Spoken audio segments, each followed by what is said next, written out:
Alrighty, how we doing, ladies and gentlemen? It's time for the Titanic Ice Crash Berserker gameplay showcase. That is a lot of words very, very quickly. Alright, so I'm going to do a couple of maps for you, show you how this build operates. If you haven't seen the build guide, you can see it via a card on screen or in the description.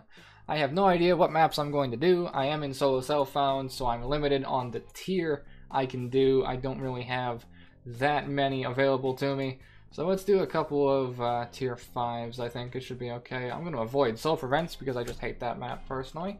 Let's grab a spider layer, let's do a gorge, sure, and let's do a barrows, why not?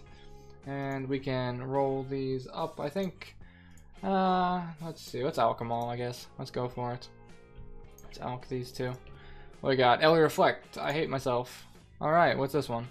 Extra damage is cold, less recovery of life and energy shield. Well, that sucks. Can't do that as well. I could maybe do it, but we are playing Berserker, so it's gonna kind of suck. I might die if I do that one. And a lot of crit. Fuck it, whatever. Alright, we'll just transmute them and call it good then. Less recovery rate again? Are you kidding me, dude? What the hell? Bad RNG. Oh well. I'm gonna keep that augment. Reflect Fizz. Don't do any Fizz whatsoever.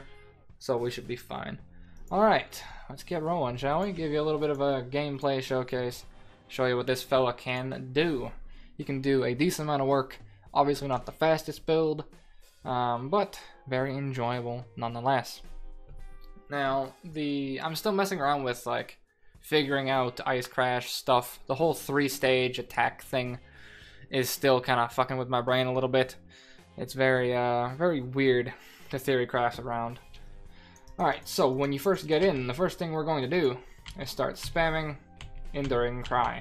Now this will generate us rage. Now since you take Warbringer first, Arion, can you not? Since we take Warbringer first, we can build rage via spamming our War Cry.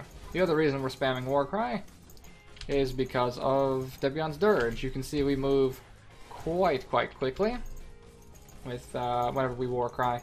We get 15% movement speed each time we do it. So I'm the streamer and the one doing the recording, so I don't do this personally, but I would very highly recommend making a macro to spam your War Cry keybind. It will make your life 500 times easier and save your keyboard in the long run. Trust me, make the macro. I can't, but yeah, do it. But whenever we War Cry, we of course get a shit ton of damage. We get 150% elemental damage, which sends us up the wall very quickly. Now we also get we also get rage from one of the other Berserker nodes, which is just from killing stuff, which is quite nice. I've been contemplating running Rite of Ruin, but I don't think I have the life regen to survive it. But you never know. You never know. I didn't really get that far to experiment. I just got my last trial recently, so I haven't gotten this character up to 85 or to a point where I think he's competent enough to do Eternal Lab. This character's only 78. I would get him to like roughly 85 before I go into Eternal Lab. Personally, I just prefer being on the safer side, especially when in Lab, because Lab is a very interesting concept. It allows you to have the hardcore experience and panic while not losing the character. It's extremely interesting, that's for sure. But yeah, you definitely want to make sure that you're pressing Enduring Cry like as much as possible. As much as humanly possible. You'll see that whenever my DPS suffers, it's because I've probably forgotten to press Enduring Cry in the last little while. You'll see that it solves a lot of mana problems. Alright, had to do a bit of a cut there, I apologize for that. The boss is still alive. But you'll see that whenever I use my Enduring Cry, we get a nice significant portion of my life back, so it's like an extra health potion on demand. It also solves any mana problems I were to have just by pressing it regularly. So not only are we using it for, for getting Debion's Dirge procs up over and over, we are also able to if we keep consistent with the Warcry pressing, we can have no real mana issues whatsoever. You just, of course, need to make sure that you're pressing it pretty much on cooldown. So it does get a little bit annoying and a little bit tedious, but you get used to it once you get in the rhythm. You know, okay, I found a pack, it's time to hit my Warcry. We get the endurance charges, and we get rolling. That's what I was talking about with attempting using Rallying Cry before.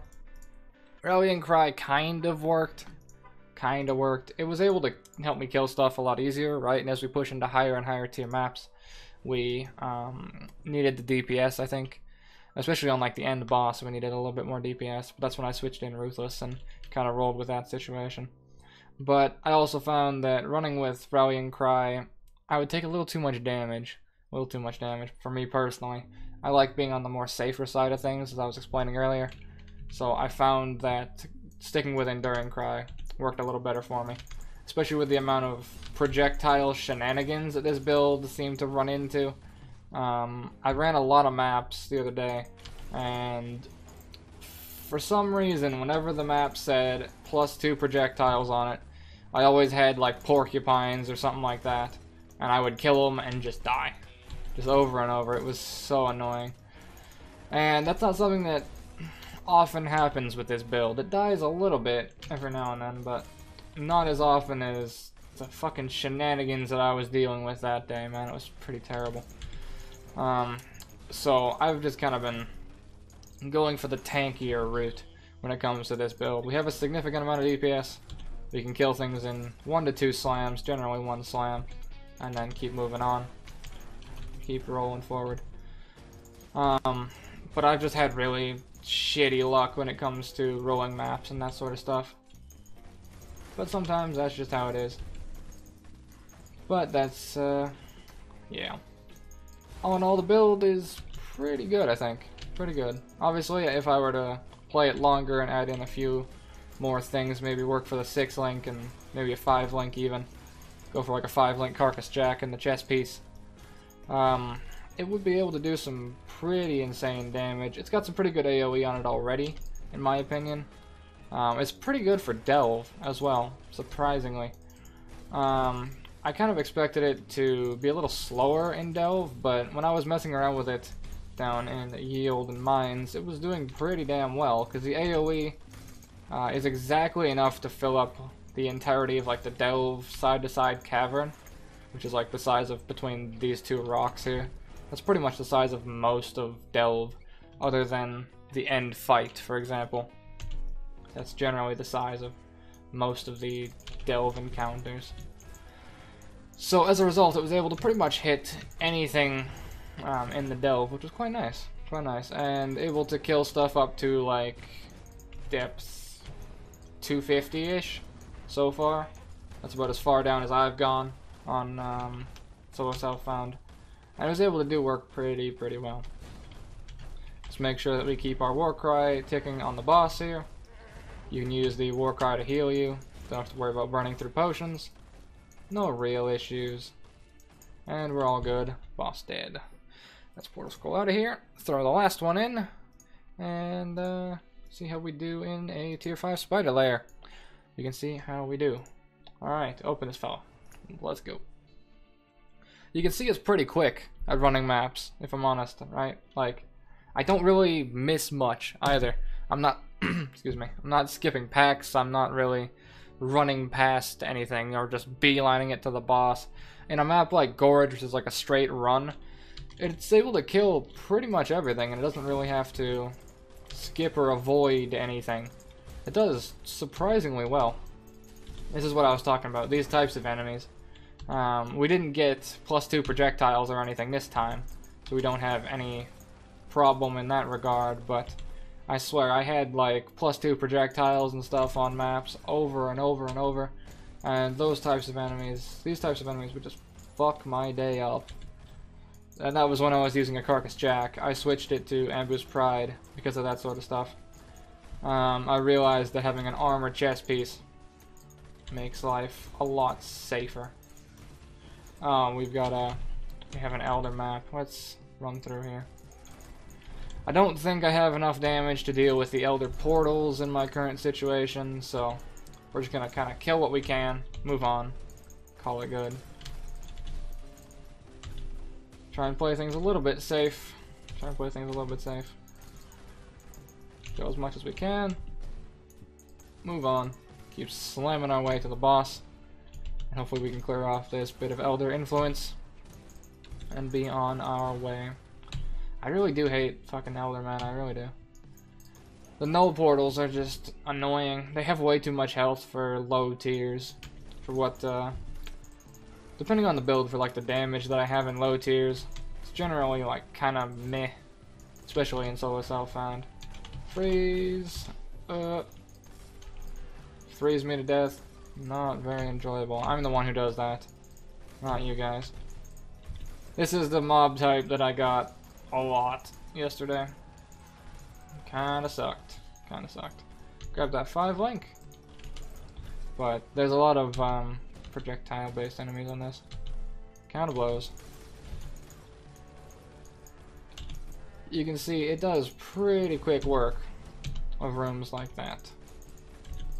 But of course, no portals. We don't have the immense single target in my current situation to really deal with it. But the bulk of the trash mobs, very, very easy to deal with. And you have a lot of kind of defensive layering in this as well. Because not just are you able to freeze things, you have Immortal Call, which you can use as a kind of oh shit trigger, like I did there. I saw Immortal Call go off, health tanked a little bit. The first thing I press is War Cry, and then I go for a potion right afterwards. And the problem is pretty much solved. If you still have a problem after that, then it hits really hard, whatever the thing hitting you is. Can I find the boss? There's Thraxia. Alright, level those. In here. And we can actually keep the Berserker ticking because of Enduring Cry. Means we don't have to worry about losing our Berserker stacks during the boss. Because that's the other problem that I would normally have if I didn't take Warbringer. On, say, for example, my Ground Slam Marauder. I didn't have Warbringer, which meant that I would get into a boss and I would have to go, like, whole hog from the start, or else I would run out of Berserker stacks and really do nothing afterwards. But because of keeping Warbringer, we're able to actually keep the momentum rolling even into the boss fight itself.